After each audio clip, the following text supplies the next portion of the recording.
Hola chicos, muy buenas tardes, sean bienvenidos a la sesión del día 24 de septiembre del 2020. En esta ocasión estaremos viendo algunos temas relacionados precisamente con la generación de análisis externos. Ya durante la clase pasada estuvimos viendo con un poquito mayor de detalle cómo es que se puede realizar un análisis septa. A su vez, estuvimos checando también la manera en la cual podemos identificar estos elementos dentro de una tabla, dentro de una matriz, para poder generar un análisis mucho más certero y posteriormente generar conclusiones que nos permitan tomar decisiones en un futuro. El día de hoy lo que vamos a estar viendo es otra herramienta. En este caso va a ser, como lo tienen en pantalla, la herramienta que denominamos 5 fuerzas o 5 fuerzas de la industria o 5 fuerzas de Porter. Esta herramienta de análisis nos permite entonces seguir con nuestra forma en la cual planteamos las diferentes oportunidades y amenazas que existen en el entorno de una empresa. En este caso, sin embargo, lo que hacemos es analizar a la industria para después aterrizarlo en una empresa en particular. Pero lo importante entonces es la industria, no tanto la empresa en sí. En este tipo de análisis, a diferencia del anterior, lo que tratamos de realizar es un estudio considerando no solamente a nuestra organización, sino a todas las que pertenecen a esa industria. ¿A qué nos referimos cuando hablamos de esta palabra? Cuando decimos la palabra industria, no nos estamos refiriendo a que sean organizaciones que se dedican a producir cosas. Cuando decimos la palabra industria, nos referimos a ese sector en particular en el cual se ubica nuestra empresa. Por ejemplo, ayer veíamos el caso de Beril para el CEPTA. En el caso de Beril, como recordarán, se encuentra dentro de la industria denominada industria del calzado o industria de la moda. En estas dos industrias es donde participa esa empresa ficticia. Si quisiéramos plantearlo con un ejemplo diferente, podríamos hablar quizá vamos a plantear algo sencillo como lo podría ser un restaurante. E incluso más sencillo todavía, digamos, un puesto de tacos o un carretón de tacos en una colonia popular. Este restaurante, este puesto de tacos, este carretón, también pertenece a una industria. En este caso estaríamos hablando de la industria restaurantera o la industria de los alimentos preparados. En este caso, entonces, en la industria en la que nos tendríamos que fijar para hacer este análisis que vamos a ver el día de hoy, sería precisamente la industria de alimentos preparados. En todo caso, para definir con mayor claridad a qué se refiere cuando nos referimos a, cuando hablamos, mejor dicho, de las 5 fuerzas de Porter, lo podríamos aclarar con este texto que tenemos en pantalla. Es un modelo que permite realizar un análisis de la empresa, sí, pero por medio de un estudio de la industria. Y esto se realiza a partir del hallazgo de 5 fuerzas especiales, que ya nos decía Michael Porter, que es el creador de este modelo, hacia las cuales la empresa puede obtener oportunidades o puede obtener amenazas. Recordemos que esto sigue siendo dentro del análisis externo. Y como ya platicamos ayer, el análisis externo siempre contempla oportunidades, que son aspectos o factores externos positivos, pero también pueden ser amenazas, que tienen que ver con situaciones externas negativas. Cualquiera de estos dos tipos de factores podrían encontrarse con este análisis. El punto es tener la posibilidad de verlo a detalle para saber a cuál pertenece cada uno de los que encontremos. Entonces les decía, son 5 las fuerzas de las cuales se compone este modelo. La primera es la que denominamos como nuevos entrantes o más específicamente amenaza de nuevos entrantes. Y en este caso se refiere a todas aquellas empresas que tienen la posibilidad o no de ingresar a nuestra industria. De tal manera que con esta primera parte del análisis lo que buscamos es saber qué tan fácil o qué tan difícil va a ser para ellos el acceder. También lo podríamos ver desde el punto de vista de que nuestra empresa sea algo totalmente nuevo, algo que apenas va a tratar de ingresar. Entonces, ¿qué tan fácil o qué tan difícil será para nosotros entrar a esa industria? Hay algunas industrias que es muy fácil entrar, otras donde será muy difícil el ingreso de nuevas empresas. Vamos a poner como ejemplo lo que platicamos hace un momento, esa taquería. Estamos hablando de la industria de los alimentos preparados. ¿Qué tan fácil o qué tan difícil es? ¿Ustedes qué opinan? ¿Es fácil entrar a la industria de los alimentos preparados? ¿Sí o no? Repito la pregunta. ¿Es fácil que una empresa nueva entre a la industria de alimentos preparados?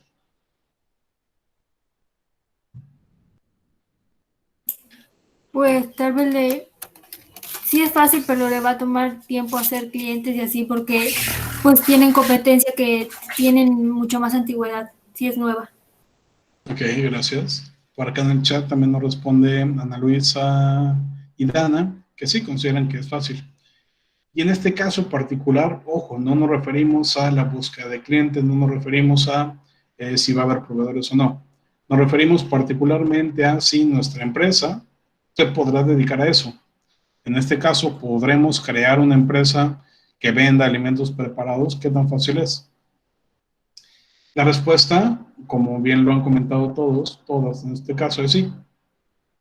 Es muy fácil, de hecho, entrar a esta industria. Es una de las industrias más sencillas hacia las cuales alguien cualquiera puede entrar. ¿Por qué?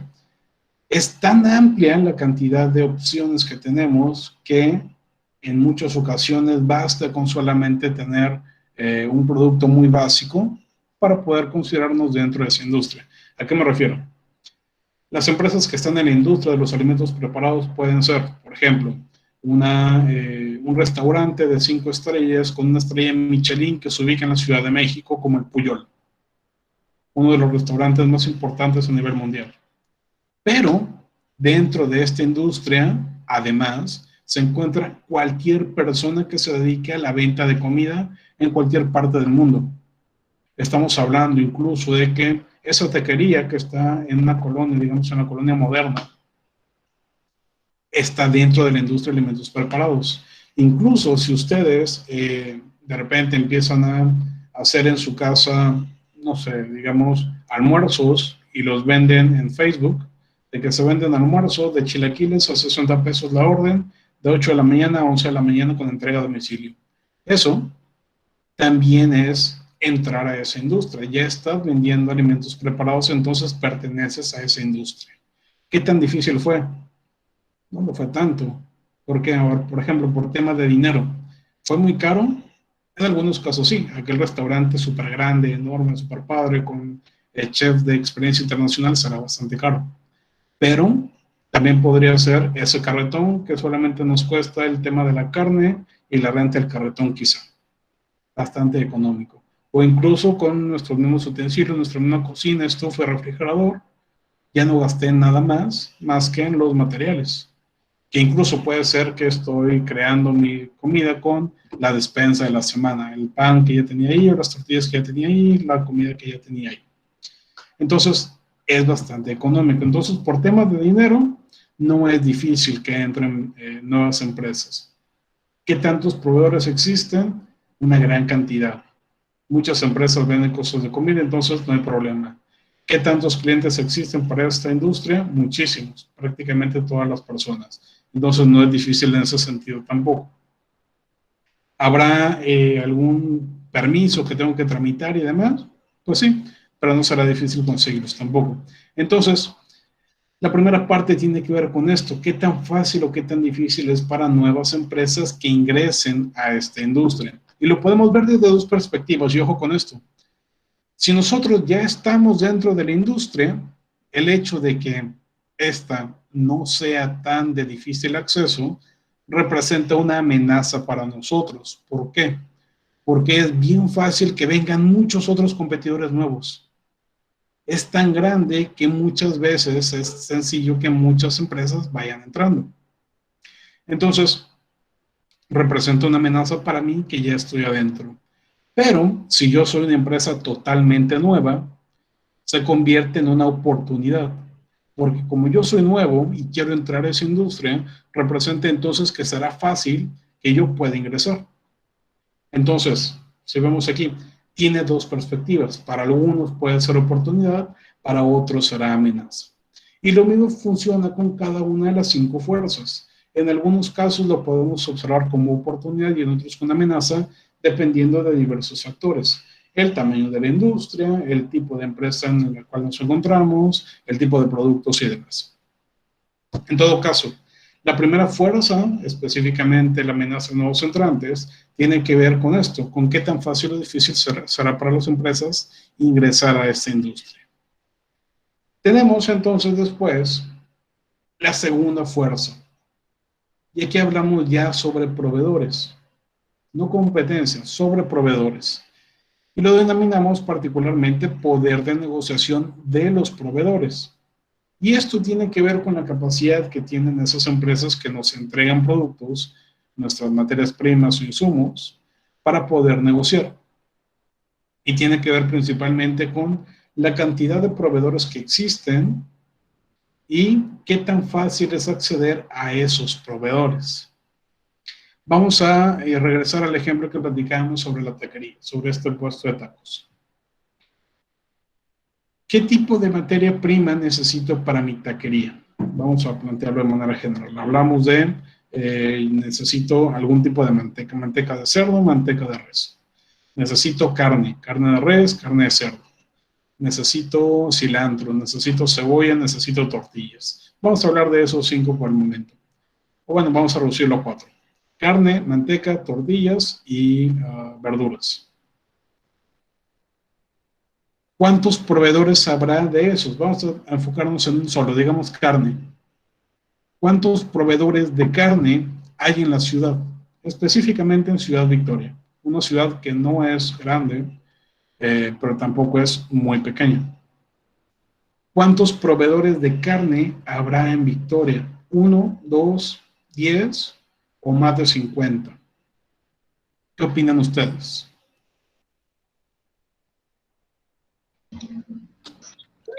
Yo creo que más de 50, ¿no? Yo como 5 o 10 o entre 7. Ok, vamos a ver. ¿Qué empresas pueden ser mi proveedor de carne? Para empezar, podríamos hablar de cualquier carnicería. Cualquier. Incluso de supermercado. Correcto. Hay más de 50, sí me hace. Entonces, si hablamos, como decía ahorita Calvin, de un supermercado, vamos a ver nada más con supermercados cuántos hay. Está Soriana, ¿cuántos Sorianos hay? Tenemos 1, 2, 3, 4. Tenemos un H-E-B, tenemos 2 Walmart, tenemos a Sam's, tenemos 6 grandes, entonces ya son nada más de supermercados, ya tenemos 14 empresas diferentes. Si a eso le agregamos empresas especializadas en carne, como lo es, por ejemplo, Su Carne o Carne Mart, de las cuales hay 3 y 2, aproximadamente 5, ya serían, ¿qué tenemos? 14, 19 en total. Y además de eso, todas las demás carnicerías que existen en las colonias de nuestra ciudad. Algunas son muy grandes, algunas son pequeñas. Carnicería Victoria, Carnicería Don Chema, Carnicería Popular, Carnicería González, Carnicería, Las Carnitas Mata, como comenta Dan aquí en el chat. Entonces, todas aquellas empresas que se dedican a vender carne pueden convertirse en mis proveedores. Si hablamos, por ejemplo, de que hay una carnicería por cada 3 colonias aproximadamente, hablaríamos entonces de que en Ciudad Victoria nada más existen carnicerías como tal, no de supermercado, no de otra cosa, más de 70. Si a eso le agregamos ahora sí las de supermercado, las cadenas comerciales de venta de carne, ya tendríamos 80, 90. Y si a eso le agregamos además otros proveedores que venden carne, pero no son necesariamente carnicerías, como lo puede ser aquellas empresas como Productos Don Juan o San Juan, o algunas otras que traen carne a otros lugares, las bodegas, correcto, como dice Ana Gabriela en el chat también, estamos hablando que son incluso más de 100. Hay muchísimos proveedores. Por ende, ¿qué pasa si al proveedor que yo le compro a mi carnicería favorita, de repente yo le compraba el kilo de bistec en 70 pesos? Y para el día siguiente me dice el carnicero, ¿sabes qué, Quique? Ya me aumentó la carne, ya no cuesta 70, ahora cuesta 280. ¿Qué puedo hacer yo? ¿Le tengo que seguir comprando forzosamente a él o puedo cambiar de proveedor?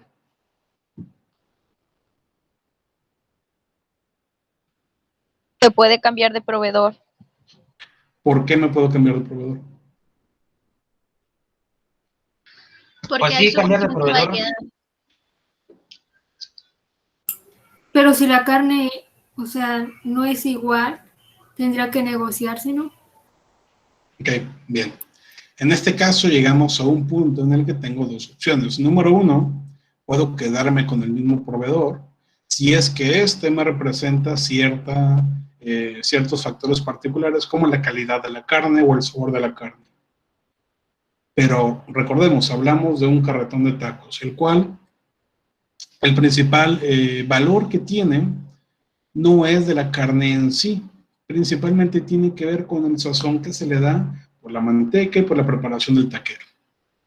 Entonces, en este caso, a ese taquero en particular no le interesa tanto la calidad que podría llegar a tener ese producto. De hecho, cuesta 70 pesos el kilo. Es una carne bastante económica, es una carne que no cuenta con tanta calidad. Por ende, sí me puedo cambiar definitivamente a cualquier otro proveedor. Bueno, quizá no a cualquiera, pero sí a muchísimos otros proveedores que están en el mercado. Decíamos, hay más de 100. Seguramente habrá por lo menos 20 que me igualen la calidad que tenía previamente.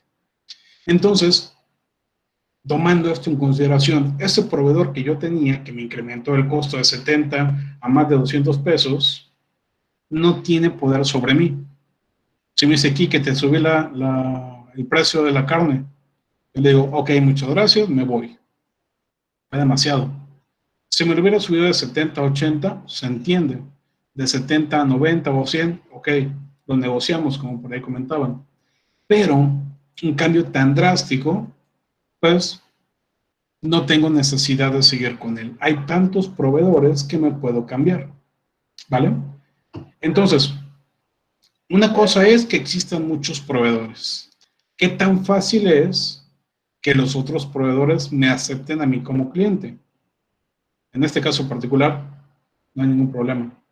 Cualquier otro carnicero, cualquier otro proveedor de carnes tendrá la posibilidad de decirme, sí, yo te vendo, yo te ofrezco, etc.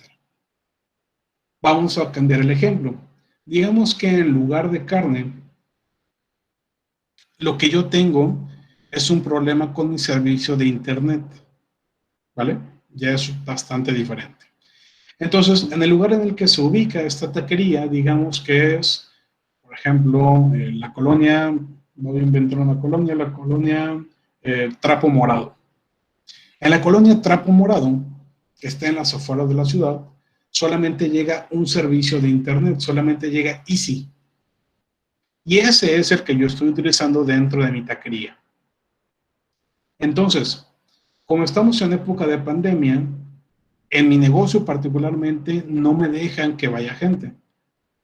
Por ende, todos mis servicios son a domicilio mediante WhatsApp o mediante algún mensaje en Facebook o Instagram. Y entonces es fundamental que mi restaurante cuente con internet, ¿vale? Pero resulta que Easy a cada rato se cae. Resulta que Easy en ocasiones no me llega el internet durante 2 o 3 días. Por ende, me está impactando en mis ventas. ¿Qué sucede ahí? ¿Puedo yo cambiarme de proveedor en ese caso, sabiendo que Easy es el único que llega hasta la colonia Trapo Morado? No puedo cambiarme. Entonces, ahí Easy tiene un mayor poder de negociación. Si yo voy con ellos y les digo, oigan, si no me dan mejor el servicio, me voy a cambiar, se van a quedar como, inténtalo, no hay nadie más que llegue hasta allá. ¿Me explico? Entonces, en este caso particular, el poder de negociación es sumamente importante. Representará una amenaza para nuestra empresa si en esa industria los proveedores tienen mucho poder. Y representará una oportunidad en el caso de que los proveedores no tengan tanto poder. Ya decíamos, ¿cuándo tienen más poder? Cuando son pequeños, mejor dicho, cuando es poca la cantidad de proveedores existentes o cuando es difícil acceder a ellos. Cuando no tienen poder, cuando hay muchísimos proveedores y es fácil acceder a ellos, como en el caso de la taquería, ¿vale? Entonces, estas son las primeras dos fuerzas. Tenemos una tercera fuerza. La tercera, que está relacionada con la otra parte, con los clientes. Entonces, hablábamos de los proveedores y qué tanta fuerza pueden tener. Ahora de los clientes, qué tanta fuerza pueden tener esos clientes. ¿Cuál es el poder de negociación de este sector? En este caso, entonces, hablaremos de qué tan fácil es para ese cliente que me cambie a mí. Por ejemplo, si yo soy la única taquería a 10 kilómetros a la redonda, ¿qué tan fácil o qué tan difícil será que me cambien? Los 10 kilómetros es bastante considerable, entonces probablemente preferirán ir conmigo que irse a 10 colonias más allá, porque representa un gasto de gasolina, representa bastante tiempo en los traslados, quizá los clientes no tienen automóvil, etc. Entonces, en ese caso, no tienen tanto poder. El que tiene el poder soy yo. Pero existe la otra posibilidad, en la cual, en la colonia en la que me ubico, no soy el único proveedor, sino que también existen otros 2 o 3 taqueros que venden exactamente lo mismo que yo. Algunos tendrán diferencias, por ejemplo, yo vendo ciertos productos que los otros no, y ellos venden con otra calidad o lo que sea. Pero en todo caso, como hay diferentes opciones en ese pequeño mercado, pues entonces los clientes tienen el poder de elegir, o voy contigo, o voy contigo, o voy con aquel.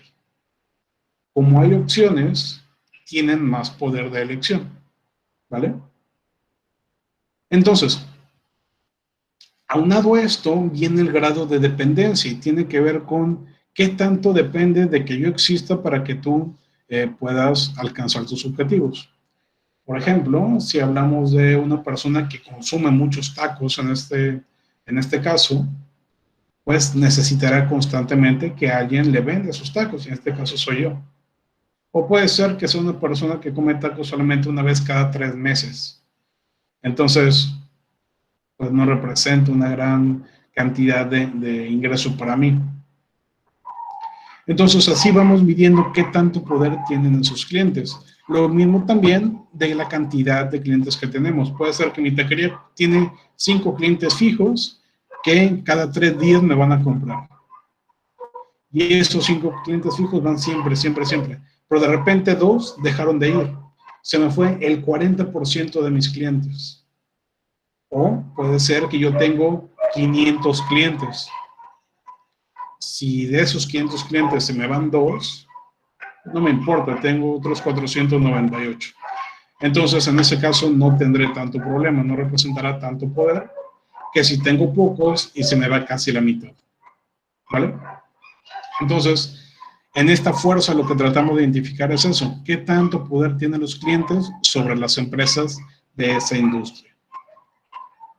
Después tenemos la fuerza de productos sustitutos. Específicamente le llamamos amenaza de productos sustitutos. Y en esta hablamos de todos aquellos bienes o servicios que pueden ser similares al que yo estoy brindando. No sé si en alguna otra materia ya habrán visto qué significa productos sustitutos. ¿Alguien sabe qué es un producto sustituto? Puede ser un producto que tenga características similares o iguales al del que se habla. Por ejemplo, un sustituto del pan puede ser la tortilla. Correcto, muy bien. Estamos hablando de un producto o un servicio que satisface las necesidades que tú tienes de manera ligeramente diferente, pero que tienen propiedades muy parecidas. En este caso, la tortilla con el pan, cualquiera de los dos, uno es sustituto del otro. Podríamos hablar, por ejemplo, de algo bastante sencillo que incluso en el nombre viene incluido, como lo es un sustituto de azúcar, los endulcorantes, la stevia y demás. Cuando hablamos, por ejemplo, de bebidas, si yo quiero tomar agua, un sustituto de agua podría ser cualquier otra bebida, da igual, un refresco, una cerveza, un jugo, podrían ser sustitutos de bebidas. Si hablamos quizá de mantequilla y margarina, también son sustitutos entre ellos. Entonces, estamos hablando de productos que podrían llegar y que el cliente podría preferirlos por diferentes motivos. Uno de los principales tiene que ver porque tienen un precio menor y otro puede ser porque existe una gran cantidad de sustitutos en el mercado. Digamos, por ejemplo, que dentro de mis productos, los tacos que yo ofrezco, ¿qué cosa podría ser un sustituto para ese producto?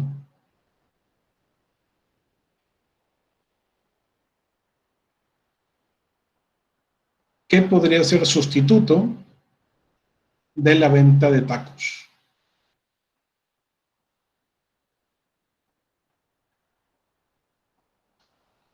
Ok, bien. Acá en el chat me responden, por ejemplo, puede ser flautas, pueden ser tortas, puede ser cualquier otro producto que se venda similar. ¿Hamburguesas? Pueden ser hamburguesas, sí. Por acá Ana Gabriela también nos comentaba. Hot dogs, hamburguesas, gringas. Por acá nos dice Jessica también en el chat. Muchas gracias. Entonces estamos hablando de cualquier otro producto. Ahora bien, si lo tomamos en cuenta como industria, ¿qué otra cosa podemos tener como sustituto de la industria de alimentos preparados? En este caso particular, un sustituto sería que en lugar de que compres las cosas ya hechas, tú mismo los hagas. Eso podría ser un sustituto.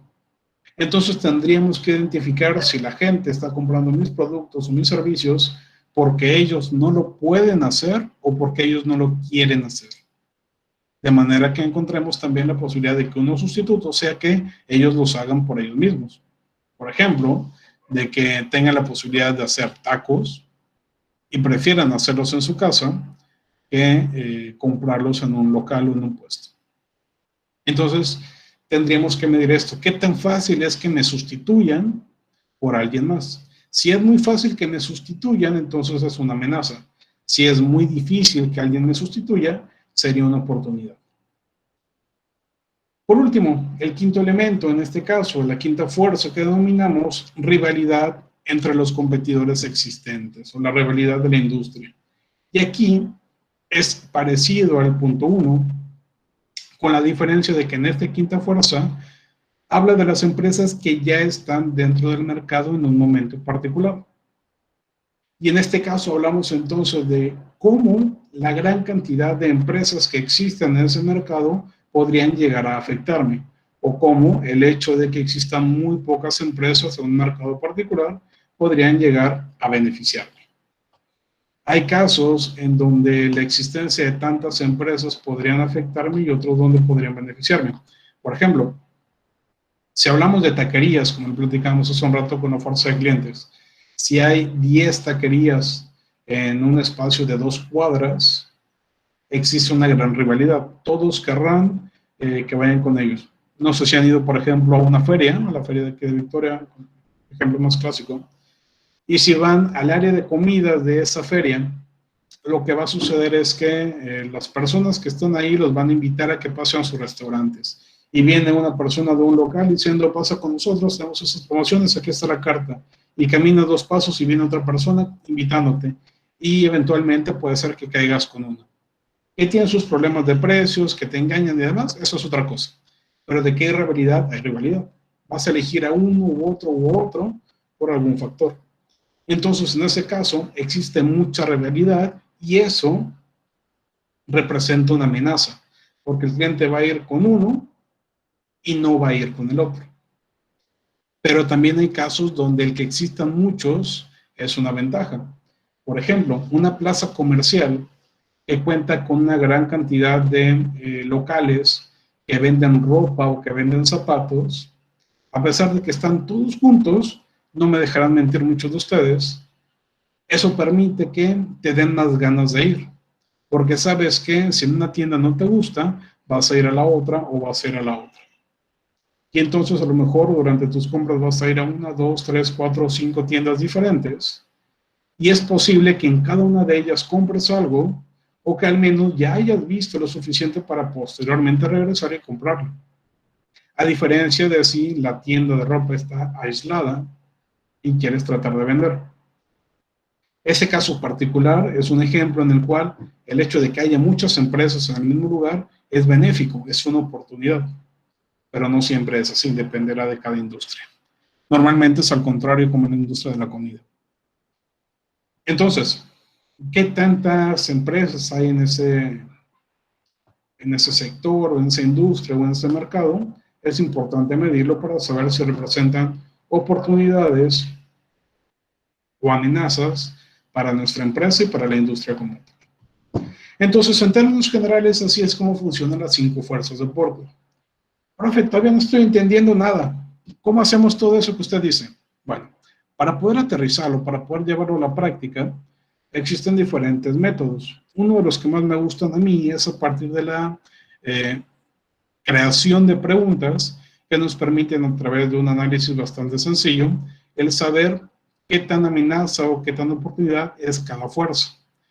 Y esto lo hacemos con, como les digo, una serie de cuestionamientos.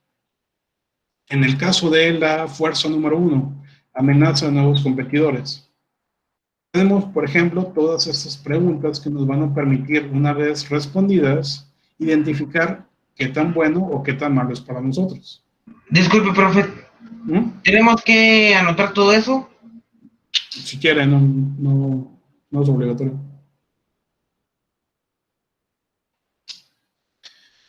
Entonces, en este caso, la amenaza de nuevos competidores, yo les planteo en esta diapositiva 3, 6, 9, 11, 12 preguntas.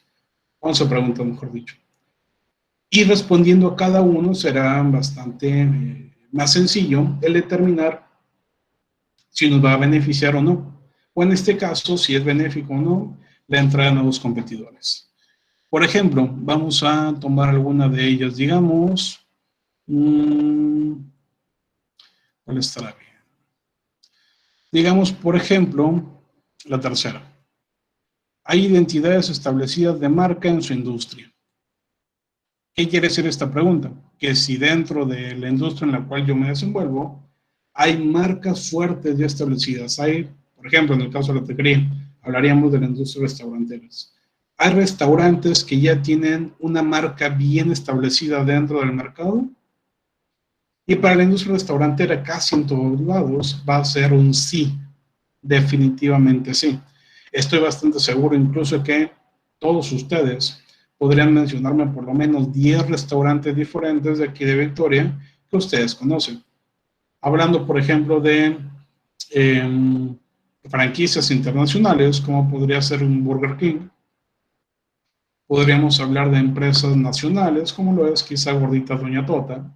Podríamos hablar de empresas regionales, como podría ser Buffalo Tots, o incluso empresas muy locales, como, no sé, Migadas Doña Hilda o Gorditas La Especial, que son marcas que son bastante conocidas en la ciudad, que son marcas que ya cuentan con una muy buena cantidad de clientes y que por ende representan que muchas personas van a preferirla sobre otras que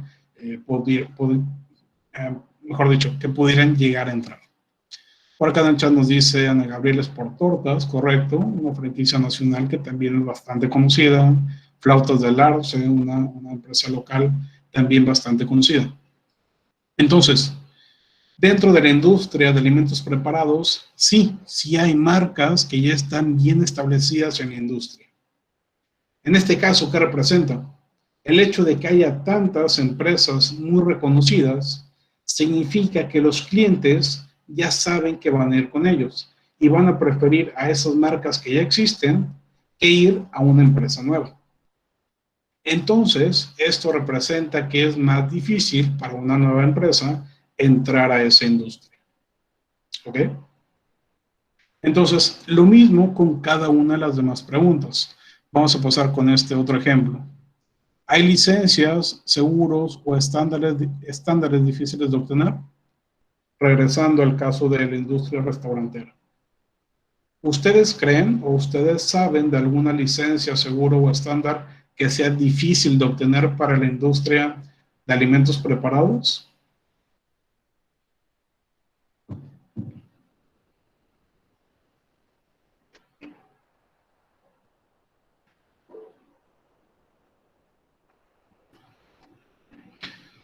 Ok, dentro del chat vamos a ver, nos dice Ana Gabriela, la de alcohol. Podría ser, la de alcoholes, pero ojo, no es lo mismo la industria de alimentos preparados que la industria de bares. Son cuestiones diferentes. Acá estamos hablando exclusivamente de comida. Entonces, la de alcoholes podría ser, pero eso sería otro tipo de industrias. Si acaso las licencias que se solicitan para este tipo de negocios, como nos dice Miguel Ángel exactamente, son las licencias sanitarias o de sanidad, las que expiden precisamente Salubridad en el municipio o COEPRIS por parte del gobierno estatal. Y la otra serán las relacionadas con protección civil. Entonces, digamos que son esos 2 o 3 las únicas que necesita una empresa de este tipo. Pero, ¿es difícil conseguir ese tipo de licencias o permisos? No lo es. Es bastante sencillo.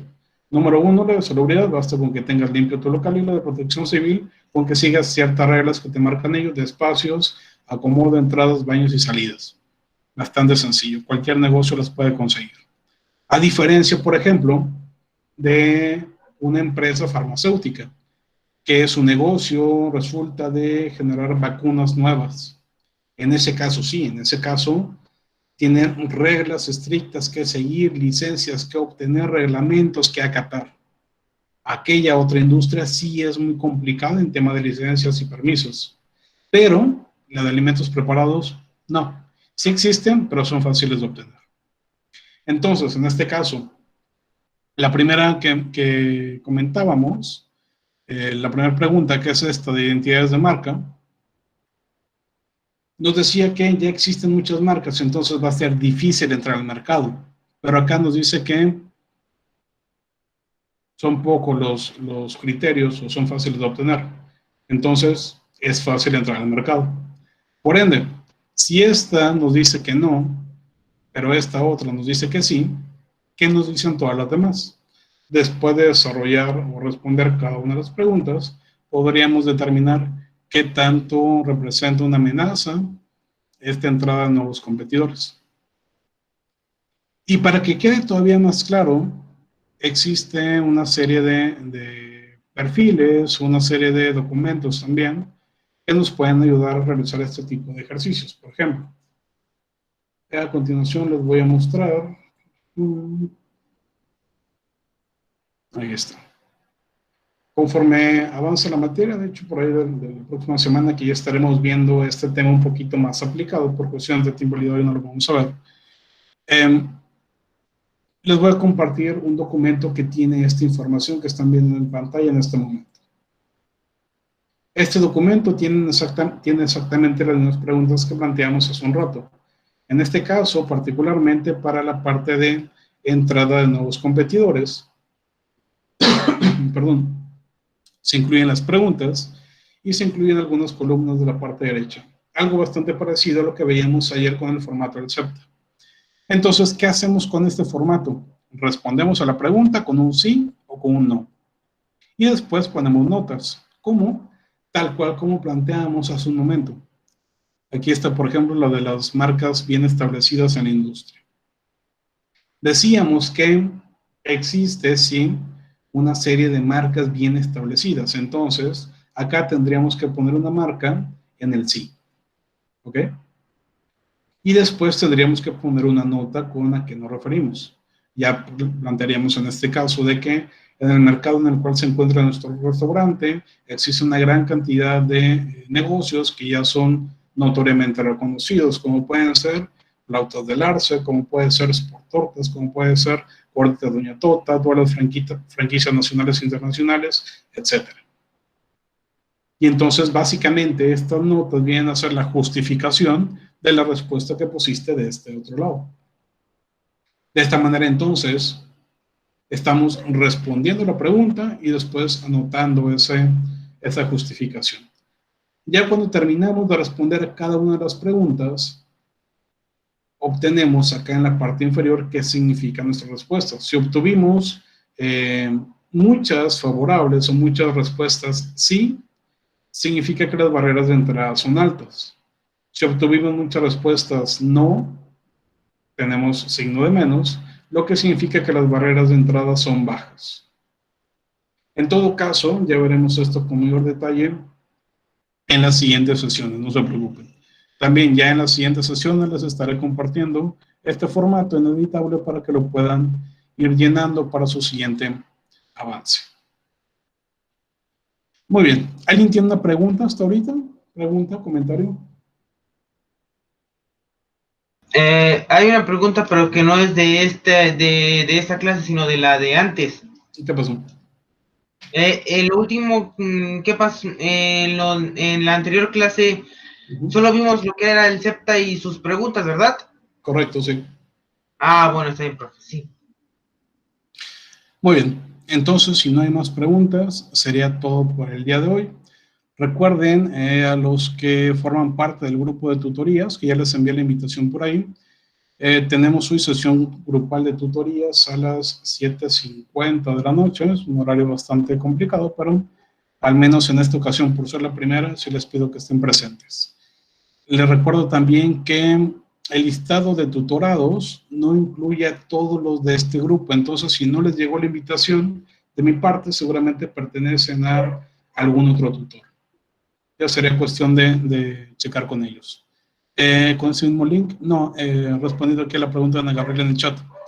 Les envié invitación a los tutorados para otro grupo dentro de Classroom, específicamente un grupo que se llama Tutorados 4/4 septiembre-diciembre 2020.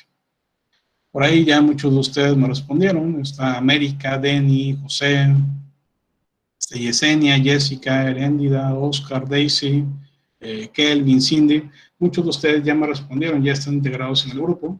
Entonces sería cuestión de entrar a ese otro grupo de Classroom, específicamente el de tutorías, y ahí tienen el otro enlace para aquella otra sesión. ¿Vale? Entonces los espero a quien corresponda en esa sesión un poquito más tarde. Les pido que sí estén presentes al menos en esta primera sesión. Y para los demás sería todo por el día de hoy.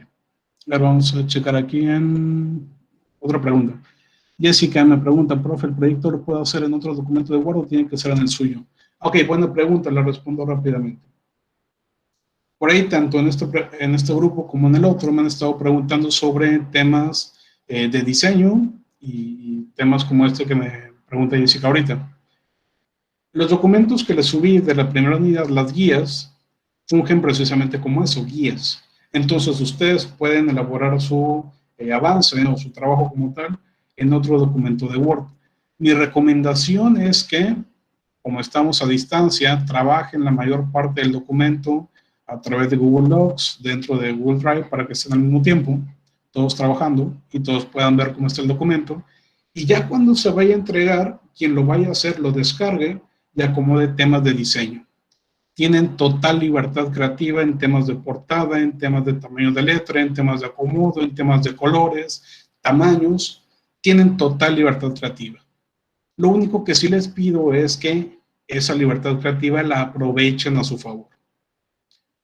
Algunos de ustedes que digan, profe, es que yo no tengo nada de creatividad. Bueno, pueden tomar el mismo formato de la guía que yo les estoy mandando, que precisamente busca ser bastante, bueno, algo atractivo para su entrega, con una portada que se vea bien, una contraportada, por ahí encabezados y pies de página, etc. Eso es lo mínimo que les pido a los que no vayan a utilizar este formato, ¿vale? Entonces sí, tienen total libertad creativa para utilizar ese mismo diseño o utilizarlo en otro documento diferente. Solamente obviamente sigan la estructura que ya viene ahí. Disculpe, profe, en eso está hablando del nuevo proyecto ese de la tablita. Estoy hablando del trabajo final. ¿Cuál? ¿El de la unidad 1 o la unidad 2? Bueno, es el mismo. También tenemos que hacer lo de la tablita junto con lo de la empresa. ¿Cuál tablita? La que puso bibliografías y todo eso. La tablita que puse en bibliografías. La que nos mostró ayer, que tenemos que hacer. Ok, no, eso es para la segunda unidad. Lo que necesito que me entreguen para este domingo es lo que viene en el avance número 1 de trabajo final dentro de la unidad. Entonces la creatividad que usted dice que la pongamos en nuestras empresas. En su documento, exactamente. Ah, bueno, está bien. ¿Y lo de la tabla, cuándo va a ser? Todavía falta unos 2 o 3 semanas, ¿Otras 2 semanas? más o menos. Ah, bueno, perfecto. Ok, Gracias. de todas formas, para aquellos de ustedes que ya puedan empezar con ese trabajo de SEPTA, de Porter y demás, conforme vayamos avanzando, estaría excelente. Respondiendo a Jessica otra vez, ¿y el documento que le entregaremos para el domingo será en Word o podría ser en PDF? Ok, buena pregunta también. En este caso, el avance para este domingo, yo se los pedí específicamente en las instrucciones en PDF. Procuren enviármelo en PDF. ¿Por qué en PDF? Porque de esta manera se evita que se mueva. Entonces, si ustedes fueron súper creativos y metieron imágenes, y metieron tablas, y metieron cuadros, y todo bien padre, pero cuando lo subieron y yo lo descargué, se movió todo, perdieron todos esos puntos de creatividad. Entonces, si lo convierten primero en PDF, ya no se les va a mover nada. Entonces, sí, procuren enviármelo en PDF. Si alguno de ustedes no tiene chance por algún motivo, pues bueno, me lo mandan en Word, pero de preferencia en PDF. Ok, ya solamente como, sí, dime, Cindy. Yo tengo otra duda. Uh-huh. En el apartado de descripción del negocio había una parte en la que decía qué elementos diferenciadores tiene la empresa. Ahí puede ser como las fortalezas o qué iría ahí. Sí, elementos diferenciadores nos referimos a las ventajas que tiene sobre otras empresas parecidas. Ahorita platicamos el ejemplo de una taquería. Vamos a pensar que mi taquería, los tacos de mi taquería son en tortilla amarilla. Vamos a cambiarle, en tortilla azul. Y ese es uno de los principales elementos diferenciadores de mi taquería en comparación con todas las demás. O puede ser el servicio, puede ser el precio, puede ser cualquier otra cosa que te haga diferente.